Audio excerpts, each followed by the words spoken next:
Hey guys, Nary here from Drakewing Gaming, something me on Twitter, the Gaming Dragon. Today I'm coming at you with a new Let's Play episode of the Remake visual novel. And I'm just sitting here in my PJs with my laptop, and I've got a very special guest here with me today. It is my cat, Biggie.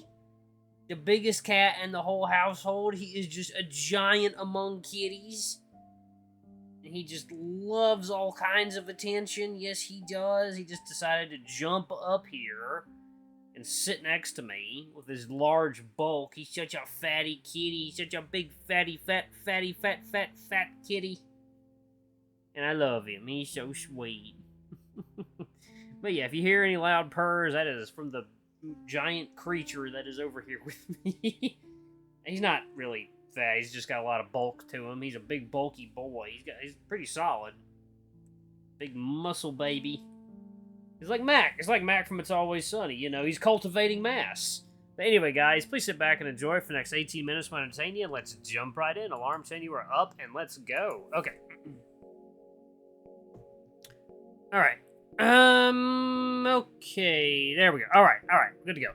That girl that appeared earlier. For some reason, I really wanted to keep her away from Echo. She felt like someone to never cross. I felt kind of bad for keeping Echo in the dark about this, too. He looked so worried about me, even though we only just met. With a deep sigh, I rolled over and threw the covers over my head. Enough with all this thinking. What I really needed now was sleep.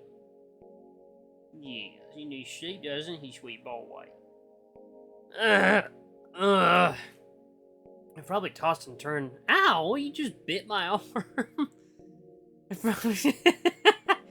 I probably tossed and turned in my bed for hours now, but still couldn't get any decent sleep. Felt like my fever had gotten worse. My whole body was aching as though it was on fire. I groaned and tried to sit up. My exhausted body promptly pitched forward and almost fell off the bed. A pair of strong hands held me upright just before I face-planted into the dorm floor. Adrian, you alright? You don't look so good. I let out a feverish giggle and poked at Echo's sides. Huh? My finger slid right through him. It appeared he could physically touch things, just barely.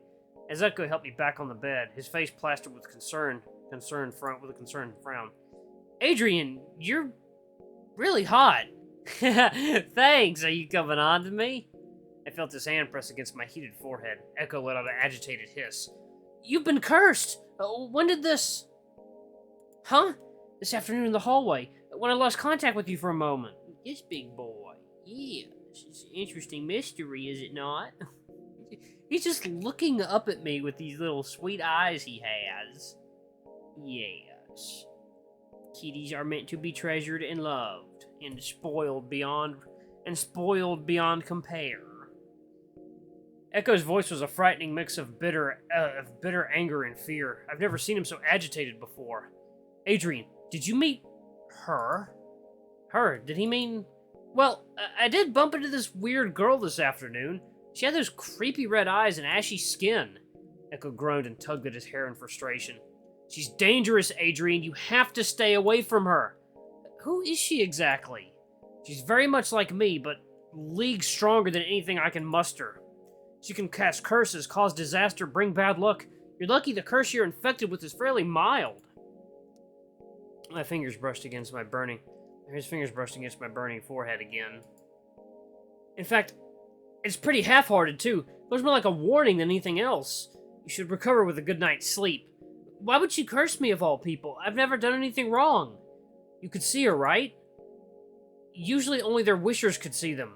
She must have seen you as a threat. I wonder if you can see anyone else's wishes, too. What was that? Oh, nothing. Don't worry about it. Just focus on getting some rest. If you ever see her again, call for me. I'll make sure she can't hurt you. What are you biting? Stop biting me! Stop biting me, you silly boy. You sweet, silly boy. A long, sickly silence stretched between us. I reached a hand up to poke Echo on the nose, but my fingers slid right through him, like a ghost. Echo, I've been dragged through the most bizarre things the last few days. Cameras, ghosts, curses, and now I feel like I'm frying on the sun. After all that's happened, don't you think you owe me an explanation? Stop nibbling on me. What is wrong with you? You just want to nibble. You just want to nibble on everything. Yes. Who are you, and why do you care so much about me? We've only just met. Echo stayed silent and instead ran his fingers softly through my hair. He had that bittersweet smile on his face again. You dork, like I said before, I'm not a ghost. I'm a wish, and I'm here to keep you safe. There was another pause as Echo pulled me into a warm hug. You might not realize it, but I've known you for practically your whole life, Adrian. You're dear to me, so that's why I'll always be there for you. The hug feels pretty nice, but nothing you just said made any sense. I promise you that it will, someday. I yelped as Echo suddenly poked my nose. Anyway, it doesn't look like you'll be sleeping anytime soon. How about we get you something to eat or maybe some fresh air? I don't think I'm well enough to walk anywhere, to tell you the truth. No worries, little man. I'll carry you. So, where do you want to go?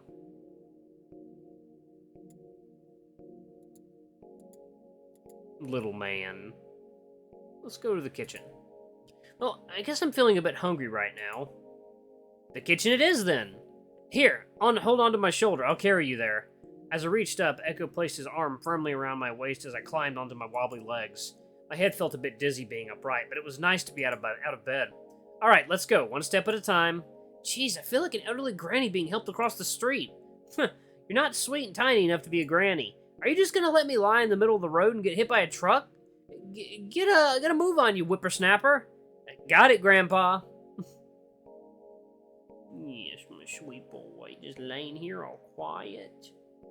We entered the kitchen, and Echo carefully led me to a seat at the kitchen table. It was pretty dark in here. I could barely see a thing. Hey, I think I can hear someone coming. Maybe you should hide yourself or something. Don't worry about it, Adrian. You're the only one who can see me anyway. Suddenly, the lights flicked on as someone strolled into the room. Oh, hello, Sissel. Bah! Sissel jumped that foot in the air and stumbled comically onto his... Yes, boy, it's okay. I'm not going anywhere. He's flailing like a turtle. What? For fuck's sake, give me some warning. All I did was say hello.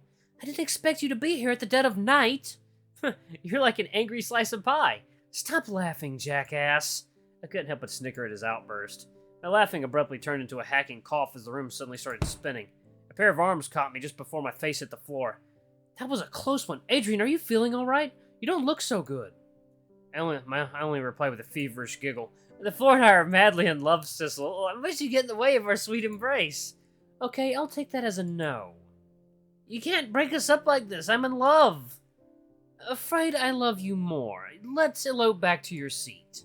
Sissel pulls me back onto my chair and it fills my forehead with concern. Whoa, you're burning up. You know what? Stay right here. I'll cook up something for you. That'll push the fever away. Sissel, you're not my mom. Stop fussing over me. You'll lose all your punk cred.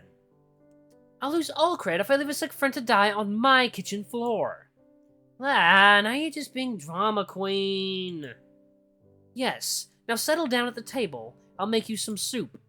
Thank you, your highness. Sissel grabbed his apron and got straight to work. Within a few minutes, the stove was purring away as the room warmed with the smell of delicious broth. My head began to feel a bit less loopy, but I still had an awfully large grin on my face as I watched Sissel work. What are you laughing about? Nothing. I just had the thought that you'd make the perfect wife. What? Oh, that fever's really scrambling your brain. Well, it's true. You can cook and you have a sweet, caring side. You're sure you're a tough, funky sort of guy, but still, you'd make a great wife. Thanks, Adrian. That's, pretty flattering. But I don't think I'll ever be getting married or find love anytime soon. Why not? Geez, you're not perfect, but I'm sure a sweet girl or guy will be completely smitten by... No, you're wrong. I rubbed my tired eyes and tried to get a clear look at Sissel's face. He seemed uncomfortable.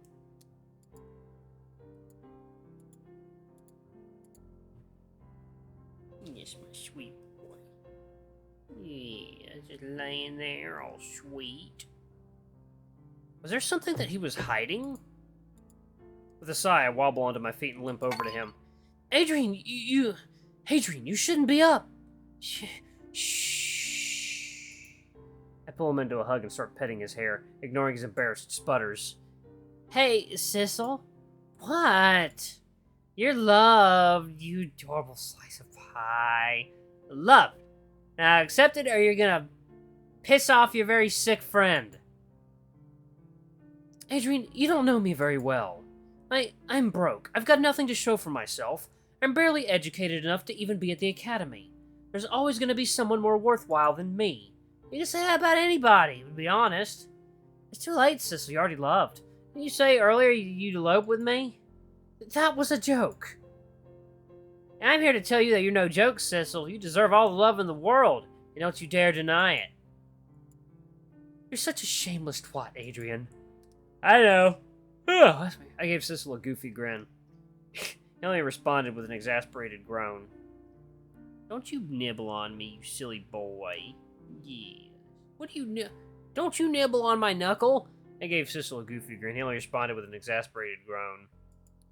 I couldn't help but laugh nonsensically at him. No! Stop biting me, you silly cat. Ow! That's hurting. Stop. You stop that biting right now, silly boy. My feet suddenly gave out, and I clung onto Sissel's shoulders for dear life. Could you carry me back to the table? My feet are growing a bit sore. Sissel let out a mix of a laugh and a sigh before gently carrying me to the table. Cat, he's got his claws dug into my damn arm. And he's a big cat, too, so this hurts a bit. We spent the rest of the night quietly together, drinking delicious soup and sharing meaningless small talk. It reminded me of our lunch together at the cafe. The chatter filled up the silence quite nicely. We didn't mention what happened earlier, and it almost felt like our whole conversation from before didn't even happen. But Sissel seemed more relaxed and content that night. I think it was the first time I've seen him truly smile. Yes, my sweet boy. Yes, my sweet boy. Repeat. Day 3. Abandoned Wishes.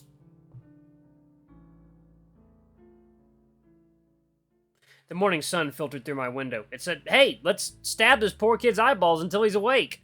With a groan, I sat up and rubbed the drowsiness from my eyes. Why didn't you just cover your window? Are you able to?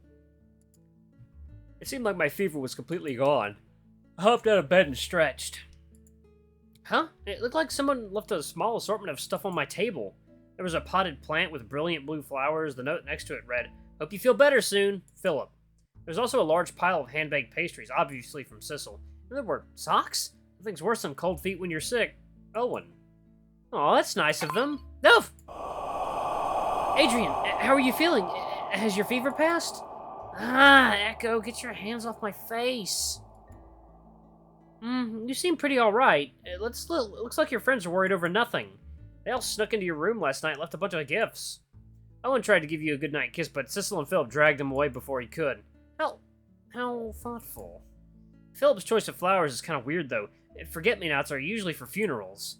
That kid's got a morbid sense of humor. They're a pretty shade of blue, though.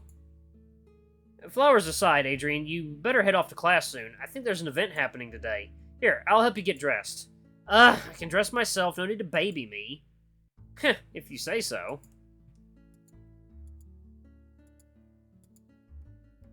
Yes, my sweet boy. My sweet baby boy. A huge crowd of students were gathering around the courtyard. People from all different classes were here. I wonder what's going on. Oh, and Sissel was here too. Yo, morning, Adrian. How are you feeling? I'm doing great. Thanks for all the pastries of this morning. That was really sweet of you. I'm not sweet. Why do you always talk to me like I'm a little kid? It's fun seeing you all flustered. By the way, why is everyone gathered here? I thought we were having class. Oh, the school's planned to... Suddenly Sissel was interrupted by an ugly growl behind us. It was the old rat, Mr. Dolores. The school's meeting here for a mandatory team-building field trip to Bradley Lake today. Did you incompetents even bother reading the email that the staff sent out? Specks of spit flew from Mr. Dolores' yellow teeth as he spoke. No, stop biting me. No. You're a naughty kitty. Yes, you are. Yes.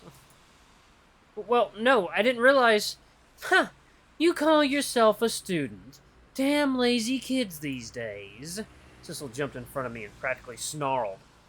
He was ill. Cut him some slack.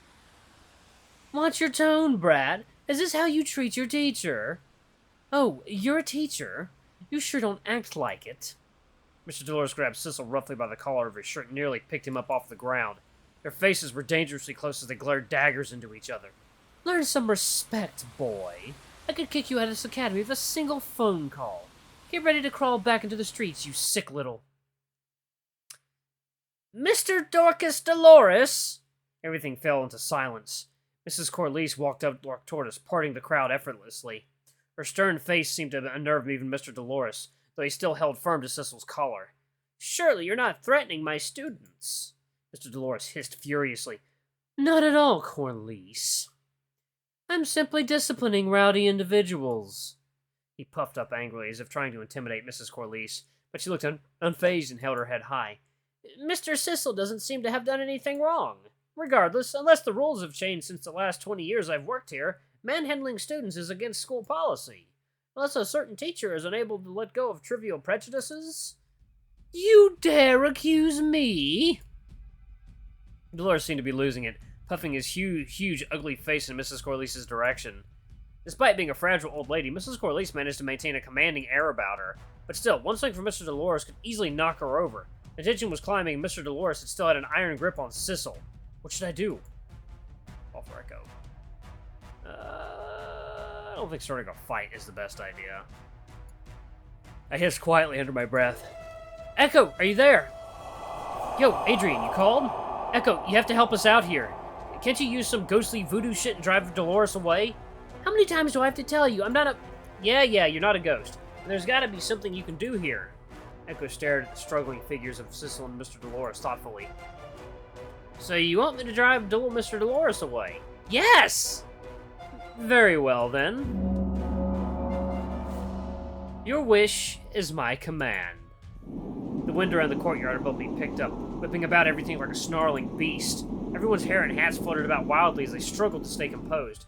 In the corner of my eye, I saw something weird flew off the top of Mr. Dolores' head and soared away into the wind. Oh, wow. Mr. Dolores? What do you want, brat? Better be important. Well, it's not exactly, but your toupee just flew away? What? Mr. Dolores felt the top of his head and let out a high-pitched squeal of horror. I'd never seen a grown man turn beet red so quickly. He dropped Sissel like a sack of potatoes and ran off into the crowd to find his missing hair. It was probably never coming back anyway. That went pretty well, all things considered. I offered Sissel a hand as he struggled back onto his feet. You okay, Sissel? Could be better. I'm feeling fairly homicidal. A figure approached us from behind. Mr. Sissel, I hope you aren't injured. Mrs. Corliss approached us, her aged face scrunched up with concern. I'd like to apologize to you as a staff member for that episode. Sissel snarled. Don't apologize for that jackass's attitude. He's the one who should be sorry. Language, Mr. Sissel, however correct you are. Anyways, I believe you and Mr. Adrian should join your classmates now. The school's about ready to depart. Sure thing. As Mrs. Corliss turned to walk away, Sissel pulled me over and ruffled my hair with a grin. Thanks for coming to my rescue, Adrian. You're turning into my knight in shining armor. Am I? That makes you the fair damsel in distress, doesn't it? You gotta start wearing a dress to match your part, Sissel. Sissel gave me a friendly punch in the arm. You'd probably be into that. Well, I certainly wouldn't be complaining. Come on, let's join the class. We're gonna be left behind. Yes, my sweet boy. It turned out that the academy was too cheap to actually bus us to Bradley Lake and made us walk there on foot. It was only a 20-minute walk, thankfully. This gave me time to organize my thoughts from earlier. Echo, are you still there?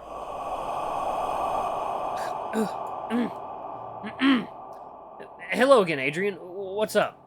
I just wanted to thank you for earlier. It was pretty cool to see you in action. I didn't know you could make the wind blow like that. Alright guys, I'm gonna pause it right here. Thank you all so much for watching. Don't forget to like, comment, subscribe, ring that notification bell. Leave a super thanks or a tip if you can, it always helps. Until the next video, I love you all. I will see you next time. Bye-bye!